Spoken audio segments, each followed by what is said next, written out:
మామూలుగా మనం షుగర్‌ని బ్లడ్‌లో చూస్తాం కాబట్టి, బ్లడ్‌లో చూసినప్పుడు ఆ ట్రాన్స్‌ఫర్ అయిన తర్వాత 90 కనిపిస్తుంది. మనకు తగ్గిందని భ్రమలో ఉంటాం. నిజానికి అది ఎక్కడికి వెళ్ళలేదు. డయాబెటిస్ మందు వాడకముందు మీ బ్లడ్‌లో 400 ఉంది. మీ ఒంట్లో కూడా 400 ఉంది. ఎప్పుడైతే మీరు ఆ మందు వాడారో, మందు ప్రభావంతో బ్లడ్‌లో 90 ఉంది. మిగిలిన 310 శరీరంలో అలాగే ఉంది. 400 వెరసి మీ శరీరంలోది ఎక్కడికే కదలదు, అక్కడే ఉంది.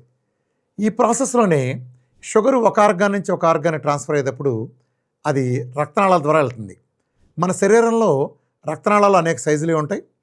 పెద్ద సైజు, చిన్న సైజు, మీడియము, అలాగే వెంట్రుక కంటే చిన్నగా ఉండే ఆర్టరీస్ ఉంటాయి. వాటిని మైక్రోవాస్కులర్ ఆర్టరీస్ అంటారు. ఇవి ఎక్కువగా ఉండే ప్లేస్‌లు కంటికెళ్ళే మార్గంలో, కిడ్నీకెళ్ళే మార్గంలో, కాళ్ళకెళ్ళే మార్గంలో ఉంటాయి. ఇప్పుడు మన కేసు గ్యాంగ్రీన్ కాబట్టి కాళ్ళది తీసుకుందాం.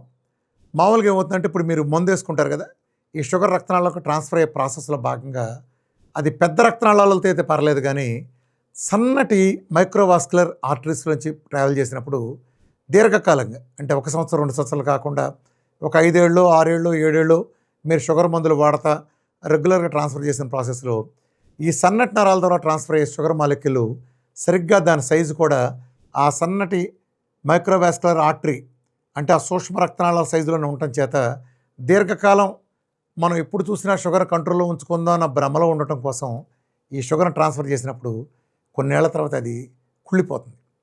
ఆ ఆర్టరీస్ డ్యామేజ్ అవుతాయి, ఇన్ఫ్లమేషన్ వస్తుంది, అక్కడ ఇస్కిమియా ఏర్పడుతుంది.